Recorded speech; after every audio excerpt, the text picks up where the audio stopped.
함께 보실 하나님의 말씀은 사무엘상 14장 24절에서 35절 말씀입니다. 이날에 이스라엘 백성들이 피곤하였으니 이는 사울이 백성에게 맹세시켜 경계하여 이르기를 저녁 곧 내가 내 원수에게 보복하는 때까지 아무 음식물이든지 먹는 사람은 저주를 받을지어다 하였음이라. 그러므로 모든 백성이 음식물을 맛보지 못하고 그들이 다 수풀에 들어간즉 땅에 꿀이 있더라. 백성이 수풀로 들어갈 때에 꿀이 흐르는 것을 보고도 그들이 맹세를 두려워하여 손을 그 입에 대는 자가 없었으나 요나단은 그의 아버지가 백성에게 맹세하여 명령할 때에 듣지 못하였으므로 손에 가진 지팡이 끝을 내밀어 벌집에 꿀을 찢고 그의 손을 돌려 입에 대매 눈이 밝아졌더라. 그때에 백성 중 한 사람이 말하여 이르되 당신의 부친이 백성에게 맹세하여 엄히 말씀하시기를 오늘 음식물을 먹는 사람은 저주를 받을지어다 하셨나이다. 그러므로 백성이 피곤하였나이다 하니 요나단이 이르되 내 아버지께서 이 땅을 곤란하게 하셨도다. 보라, 내가 이 꿀 조금을 맛보고도 내 눈이 이렇게 밝아졌거든. 하물며 백성이 오늘 그 대적에게서 탈취하여 얻은 것을 의미로 먹었더라면 블레셋 사람을 살육함이 더욱 많지 아니하였겠느냐. 그날의 백성이 믹마스에서부터 아얄론에 이르기까지 블레셋 사람들을 쳤으므로 그들이 심히 피곤한지라. 백성이 이에 탈취한 물건을 달려가서 양과 소와 송아지들을 끌어다가 그것을 땅에서 잡아 핏째 먹었더니 무리가 사울에게 전하여 이르되 보소서 백성이 고기를 핏째 먹어 여호와께 범죄하였나이다. 사울이 이르되 너희가 믿음 없이 행하였도다.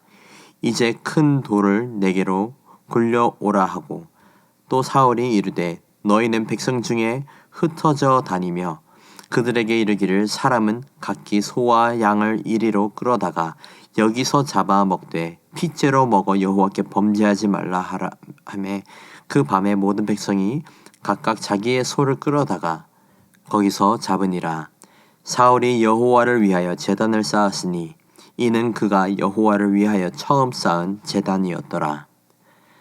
이스라엘 군대는 블레셋 군대의 엄청난 숫자 앞에 전쟁을 망설이고 있었습니다. 하지만 이스라엘 군대 안에서 여전히 하나님을 의지하면서 전쟁의 승패는 하나님께 있음을 믿었던 사람이 있었습니다. 그 사람은 바로 요나단이었죠. 요나단은 결국 믿음과 여호와 하나님의 개입하심으로 블레셋 사람들과의 전투에서 크게 승리할 수 있었습니다. 그리고 이 전투를 통해 사울은 전쟁이 여호와의 손에 달려 있다는 것을 다시 한번 보게 되었습니다. 분명 사울은 이 전쟁의 승패는 여호와께 달려 있다는 것을 깨달았지만 여전히 하나님을 오해하고 잘못된 결단을 내리게 됩니다. 사울은 하나님의 힘을 더욱 이용하고 싶은 욕망으로 어리석은 판단을 내리게 됩니다. 그것은 바로 24절에 나와 있는 원수에게 보복하는 때까지 아무 음식물이든지 먹는 사람은 저주를 받을지어다의 내용이었습니다. 오늘 본문 24절에서 26절을 살펴보면 사울이 금식을 맹세하는 내용이 나와 있습니다. 24절 한번 보시겠습니다. 이날에 이스라엘 백성들이 피곤하였으니 이는 사울이 백성에게 맹세시켜 경계하여 이르기를 저녁 곧 내가 내 원수에게 보복하는 때까지 아무 음식물이든지 먹는 사람은 저주를 받을지어다 하였습니다. 그러므로 모든 백성이 음식물을 맛보지 못하고 분명 요나단의 믿음과 용맹함으로 블레셋 사람들과의 전투에서 승기를 잡았지만 여기서 사울은 백성들에게 금식을 맹세하게 합니다.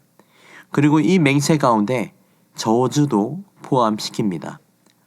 원문을 살펴보면 사울은 백성들에게 강압적인 맹세를 하게 한 것으로 나타납니다.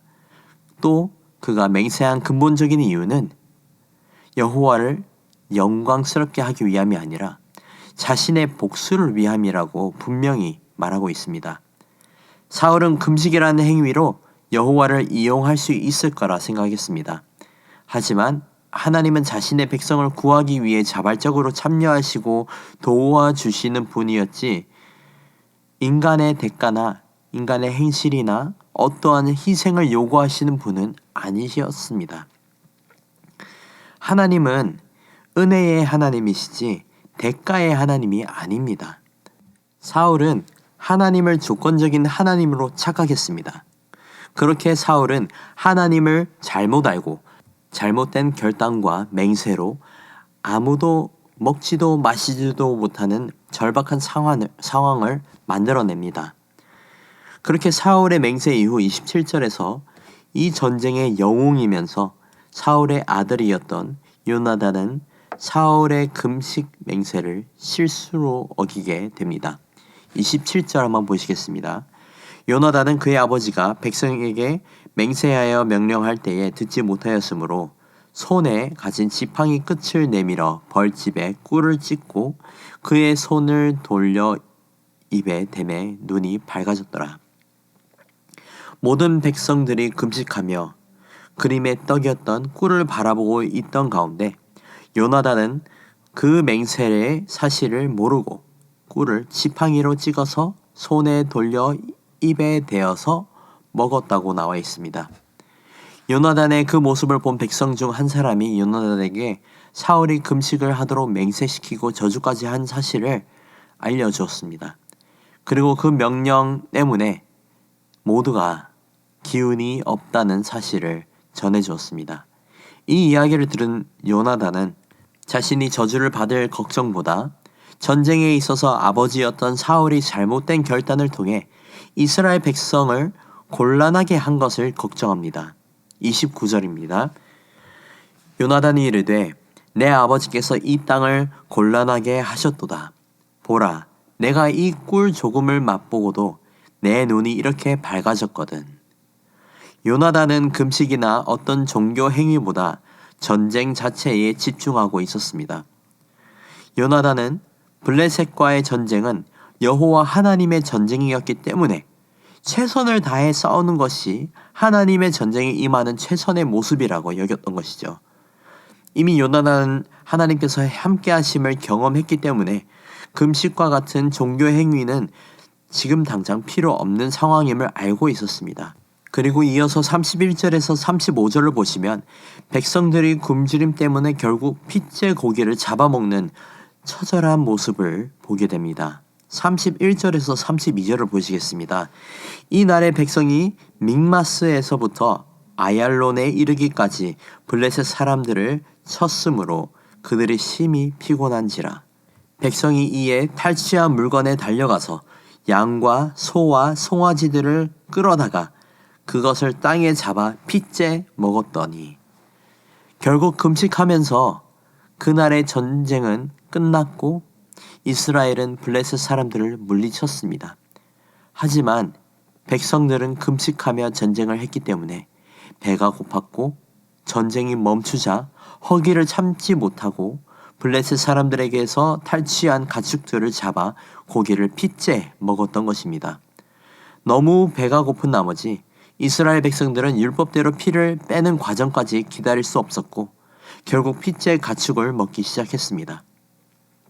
32절을 보시면 그들이 가축을 향해 달려가서 양과 소와 송아지를 잡아 핏째 먹었다는 표현을 보면 얼마나 그들이 배가 고팠는지 알 수 있습니다.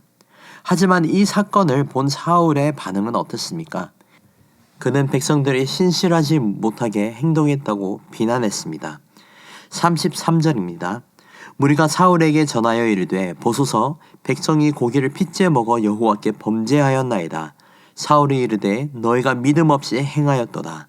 이제 큰 돌을 내게로 굴려오라 하고 백성들이 이렇게 행동하도록 원인을 제공한 사람은 사울이었지만 오히려 백성들이 신실하지 못하다고 비난을 하는 모습을 보게 되었습니다. 이러한 사울의 행동을 통해 그는 백성들을 올바르게 다스리지 못하고 있음을 볼 수 있습니다. 이렇게 한 지도자의 판단에 따라 그 공동체가 옳은 길을 갈 수도 있고 잘못된 길로 갈 수도 있습니다. 그만큼 지도자의 책임은 크다는 것을 보게 됩니다. 사울은 이어서 더는 백성들이 죄를 짓지 않게 하도록 커다란 돌을 가져오게 해서 제단을 만들어서 짐승을 잡고 피를 뺄 자리를 마련해주고 고기를 핏째 먹어 여호와께 범죄하는 일을 하지 말라고 경고하면서 본문은 끝이 납니다. 오늘 본문을 통해 우리는 한 왕의 잘못된 결단과 그의 경솔한 맹세를 통해 고통받는 백성과 그로 인해 하나님께 큰 죄를 범하게 하는 일까지 보게 되었습니다. 백성을 대표하고 지도하는 왕의 잘못된 판단과 결단으로 백성을 사지로 몰아세우게 되었고 결국 이스라엘 백성들은 핏째 가축을 잡아먹는 죄를 범했습니다. 사울이 어쩌다가 이렇게 잘못된 결단을 세우고 경솔한 맹세를 하게 되었는지 생각해 본다면 그는 왕으로서 백성의 안위를 생각한 것이 아니라 개인의 목표와 자신의 복수에 집중했기 때문입니다. 금식하는 것이 대단한 헌신처럼 보였지만 전쟁 중에는 특히 무모했고 하나님께서 원하신 것도 아니었습니다. 다시 말해서 사울은 헌신을 강요하는 권력을 남용했던 것이죠. 자신의 영광과 이윤과 이득을 위해 하나님을 이용하고 싶었던 사울은 결국 백성들에게 헌신을 강요했고 그 강요된 헌신으로 백성들은 하나님께 죄를 범하게 되는 결과를 낳았습니다. 사랑하는 성도 여러분, 금식이 나쁘고 헌신을 하지 말라는 것이 아닙니다. 하나님이 기뻐하시는 금식과 하나님이 기뻐하시는 헌신을 하기를 소망합니다.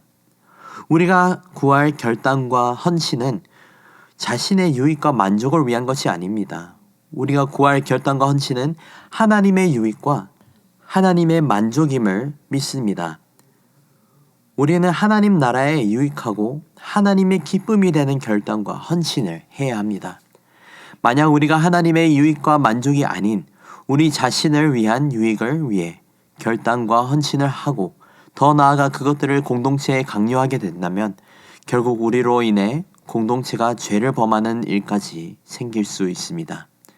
사랑하는 성도 여러분, 사울처럼 이기적인 이유로 결단과 헌신을 하지 마시고 요나단과 같이 순수하게 하나님을 섬기는 믿음으로 결단하고 헌신하는 저와 여러분이 되기를 주님의 이름으로 축복합니다.